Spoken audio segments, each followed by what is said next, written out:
नमस्कार साथियों, law order and civil rights YouTube channel में आपका स्वागत है, अभिनंदन है। दोस्तों साथियों, आज हम लेकर आए हुए हैं आपके लिए सामान्य ज्ञान, सामान्य अध्ययन, करंट अफेयर्स।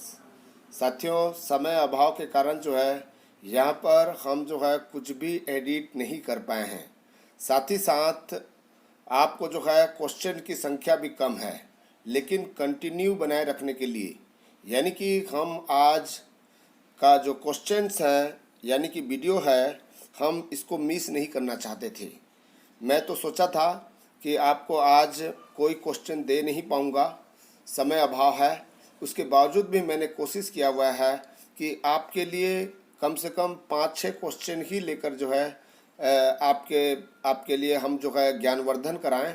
इसी उद्देश्य से मैंने जो है आज केवल 7 क्वेश्चन लेकर आया हुआ हूं, ताकि आपको जो है ये कमी महसूस ना हो कि आज सर ने जो है वीडियो अपलोड नहीं किया। इसी उद्देश्य से मैंने जो है प्रश्नों में कटौती किया हुआ है और आपके लिए लेकर आया हुआ हूँ कुछ महत्वपूर्ण क्वेश्चंस जो मेरे नॉलेज में था और तत्काल मुझे टाइप करना था, टाइप कर दिया हूँ। और ये क्वेश्चंस मोस्ट इम्पॉर्टेंट है, ये हार्ट से निकला हुआ ये क्वेश्चंस है, यानी कि मेरे दिल से निकला हुआ क्वेश्चंस हैं। कई बार दिल की आवाज़ जो है बिल्कुल सही 100% होता है, जिसके बारे में जानकारी होना चाहिए। दोस्तों, आप कंपटीशन की तैयारी कर रहे हैं और पर्टिकुलर एक विशेषज्ञ के साथ में जुड़े हुए हैं, तो इसीलिए आपको हम कभी भी उदास नहीं करेंगे। उदास करना हमारा याद रखिएगा हमारे आदत में नहीं है। इसलिए बच्चों के मांग के अनुरूप मैं इस 12:30 बजे वाला प्रोग्राम को जो है नियमित बनाए रखना चाहता हूं। आइए देखते हैं कल का प्रश्न क्या था। ध्यान दीजिएगा, कल का प्रश्न था जस्टिस कुलदीप सिंह किस आयोग के अध्यक्ष थे? तो इसका सही आंसर है परिसीमन आयोग का। ध्यान दीजिएगा, परिसीमन आयोग के जो अध्यक्ष थे जस्टिस कुलदीप सिंह थे। और एकमात्र सबसे पहले आंसर देने वाले जो स्टूडेंट थे वो राक्षी प्रवीण थी। पहली बार उन्होंने जो है सही आंसर, यानी कि पहले भी आंसर सही दिए हैं, लेकिन एकमात्र स्टूडेंट है जो राक्षी प्रवीण जो है उन्होंने परिसीमन आयोग का नाम लिखी है। दोस्तों, राक्षी प्रवीण को हम दिल से धन्यवाद देते हैं और आपकी तरफ से भी उनको हम शुभकामनाएं देते हैं।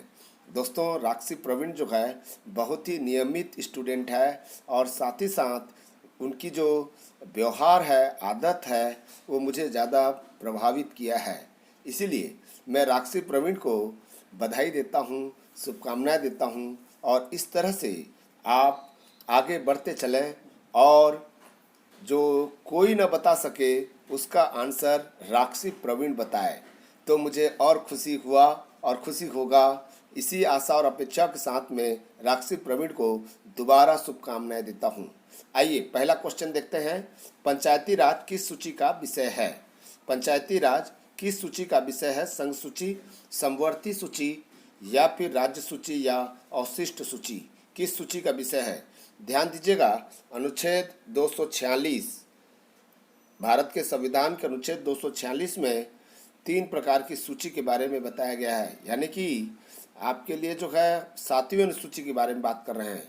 आपको ये याद होनी चाहिए, 246 में 7वीं अनुसूची के बारे में बता रहा है और 7वीं अनुसूची में 3 प्रकार की सूची है, संघ सूची, राज्य सूची और समवर्ती सूची। ध्यान दीजिएगा, और पंचायती राज जो है वो राज्य सूची का विषय है। दोस्तों, केवल राज्य ही कानून बना सकती है, लेकिन एकरूपता के लिए, भारत में एकरूपता लाने के लिए जो है पंचायती राज अधिनियम यानी कि 73वां संविधान संशोधन के द्वारा संविधान में जोड़ा गया है।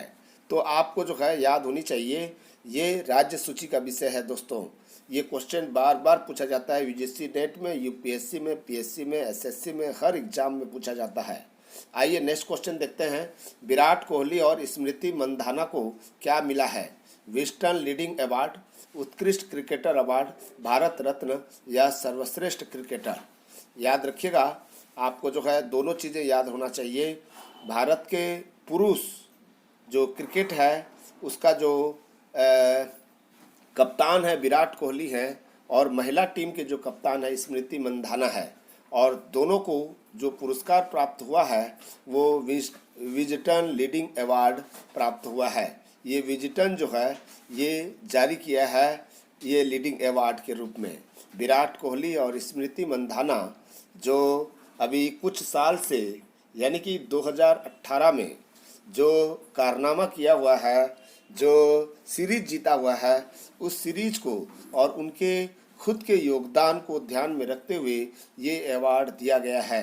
ध्यान दीजिएगा, विराट कोहली और स्मृति मंधाना को विजटन लीडिंग अवार्ड से सम्मानित किया गया है। दोस्तों आइए नेक्स्ट क्वेश्चन देखते हैं। क्या है नेक्स्ट क्वेश्चन? नेक्स्ट क्वेश्चन है भारतीय कम्युनिस्ट पार्टी की स्थापना कब हुई? भारतीय कम्युनिस्ट पार्टी की स्थापना कब हुई? 1925 में, 1964 में, या 1984 में, या 1902 में? आपको सही आंसर चुनना है। दोस्तों आपको याद होनी चाहिए ये चीज़ें जो है दो प्रकार के, आपका जो है पता है दो प्रकार का कम्युनिस्ट पार्टी है। एक भारतीय कम्युनिस्ट पार्टी जो ओरिजिनल है, ओरिजिनल वाला जो पहली बार गठित हुआ था, फिर बाद में फिर जो है कम्युनिस्ट पार्टी जो है बदल गया, मार्क्सवाद के नाम से बदल गया, यानी कि एक नया स्थापित हुआ। पहली वाली जो भारतीय कम्युनिस्ट पार्टी है वो 1925 में हुई थी, और जो मार्क्सवादी कम्युनिस्ट पार्टी है वो 1964 में स्थापित हुआ। यानी कि 1925 वाला जो भारतीय कम्युनिस्ट पार्टी है उससे टूटकर जो है 1964 में ये कम्युनिस्ट पार्टी जो है मार्क्सवादी कम्युनिस्ट पार्टी के रूप में स्थापित हुआ। तो इसका सही आंसर 1925 है। दोस्तों 1925 भारतीय कम्युनिस्ट पार्टी की स्थापना हुई थी। ये भी प्रश्न बार बार पूछा गया है, आपके दिमाग में बैठ आ जाना चाहिए। Babina field firing range Bharat में कहाँ स्थित है? जबलपुर, झांसी, औरंगाबाद या नागपुर? ध्यान दीजिएगा, ये बबीना फील्ड फायरिंग रेंज जहाँ पर किसी भी तोप का या बंदूक का या सैन्य अभ्यास जो है जहाँ पर किया जाता है उसको जो है फील्ड फायरिंग रेंज कहते हैं। और आपको याद होने चाहिए जबलपुर में जो है एकमात्र तोपखाना है, एकमात्र भारत में तोपखाना जो है केवल जबलपुर में है जहाँ पर तोप का निर्माण किया जाता है। याद रखिएगा, झांसी में जो है ये फायरिंग रेंज है जहाँ पर सैन्य यहाँ पर परीक्षण किया जाता है, प्रयास किया जाता है। तो ये बबीना फील्ड फायरिंग रेंज जो है झांसी में स्थित है। दोस्तों ये दोनों चीज़ें आपको जो है याद होनी चाहिए। आइए नेक्स्ट क्वेश्चन देखते हैं। अल्ट्रा लो इमिशन जोन किससे संबंधित है? अल्ट्रा लो इमिशन जोन किससे संबंधित है? आपको सही आंसर बताना है। याद रखिएगा, पर्यावरण संरक्षण से या जनसंख्या नियंत्रण से या स्वास्थ्य सुविधाएं से है या वाहनों के पंजीयन से है? किससे है? ये ब्रिटेन की राजधानी लंदन में 8 अप्रैल से अल्ट्रा लो एमिशन जोन लागू कर दिया गया है। लंदन जो है अल्ट्रा लो एमिशन जोन करने वाला दुनिया का पहला शहर बन गया है। लंदन में अल्ट्रा लो एमिशन जोन लागू हो जाने के बाद अब इस शहर में चलने वाले वाहनों को सख्त उत्सर्जन मानकों को पूरा करना होगा। इन मानकों का उल्लंघन करने पर उन्हें भारी शुल्क भरना पड़ेगा। यानी कि सही आंसर जो है पर्यावरण संरक्षण से संबंधित है। दोस्तों ध्यान दीजिएगा, ये पर्यावरण संरक्षण से संबंधित प्रश्न है। अल्ट्रा लो एमिशन जोन ये विश्व का पहला शहर होगा जो लंदन में ये स्थापित हुआ है। आइए नेक्स्ट क्वेश्चन देखते हैं। केंद्रीय सूचना आयोग के बारे में सही क्या है? केंद्रीय सूचना आयोग एक सांविधिक निकाय है या फिर केंद्रीय सूचना आयोग के जो मुख्य सूचना आयुक्त और उनकी जो आयुक्तों की नियुक्ति राष्ट्रपति द्वारा किया जाता है, या सी आयोग अधिक से अधिक 50,000 रुपये का जुर्माना लगा सकता है, या डी उपरोक्त सभी? आप सभी जानते होंगे आरटीआई के बारे में। आरटीआई के बारे में पूरी जानकारी आपके पास में होनी चाहिए। राइट टू इंफॉर्मेशन एक्ट के बारे में पूरी जानकारी आपको हो जाना चाहिए। एक एक चीज़ें याद करना चाहिए। ये एक सांविधिक निकाय भी है। मुख्य सूचना आयुक्त और सूचना आयुक्तों की नियुक्ति राष्ट्रपति द्वारा किया जाता है। ध्यान दीजिएगा, जो डिपार्टमेंट, जो विभाग यदि वो सूचना नहीं दिया हुआ है तो आयोग अधिक से अधिक 50,000 रुपये का जुर्माना लगा सकता है। दोस्तों तीनों आंसर सही है, यानी कि उपरोक्त सभी सही आंसर है। आइए नेक्स्ट क्वेश्चन देखते हैं। अंतर्राष्ट्रीय मुद्रा कोष के अनुसार भारत की जीडीपी बढ़ेगा या घटेगा? भारत की जीडीपी घटेगा या बढ़ेगा, बढ़ेगा या घटेगा, ये 2019-20 की बात कर रहे हैं। ये अंतर्राष्ट्रीय मुद्रा कोष की बात कर रहे हैं। अंतर्राष्ट्रीय मुद्रा कोष ने वित्त वर्ष 2019 और 20 के लिए भारत के आर्थिक विकास की वृद्धि दर का अनुमान 7.3% कर दिया है, जबकि इसका जो अनुपात कितना है 7.3 कर दिया है, यानी कि घट गया है, घटा दिया है ये। ठीक है, तो इसका मतलब ये है कि बढ़ेगा नहीं बल्कि घटेगा। भारत में 2019 के दौरान निवेश में निरंतर सुधार आने, मौद्रिक नीति के अधिक सरल होने की वजह से, बढ़ते उपभोग और राजकोषीय नीति में पड़ने वाले कुछ असर की वजह से आर्थिक वृद्धि दर 7.3% रह सकती है। ये आपको याद होनी चाहिए। यहाँ पर जो विश्व मुद्रा कोष ने कहा है कि दुनिया की उभरती अर्थव्यवस्था में 2019 और 20 के दौरान चीन की वृद्धि दर 6.3% रह सकती है। चीन को जो है सबसे आगे बढ़ेगा ऐसा मान रहे हैं। ध्यान दीजिएगा, ये अंतर्राष्ट्रीय मुद्रा कोष जो है एक अंतर्राष्ट्रीय संस्था है दोस्तों, जो अपने सदस्य देशों की वैश्विक आर्थिक स्थिति पर नजर रखता है। आइए नेक्स्ट क्वेश्चन, जो प्रश्न है हमारा, एन श्रीनिवास राव कौन थे? यानी कि आपको बताना है सर्वप्रथम आयोग के अध्यक्ष थे। एन श्रीनिवास राव किसी आयोग के सबसे पहले अध्यक्ष थे, और किस आयोग के सबसे पहले अध्यक्ष थे इसको आपको बताना है। एन श्रीनिवास राव किस आयोग के पहले अध्यक्ष थे, इसके बारे में आपको जवाब देना है, उत्तर देना है कमेंट्स बॉक्स में।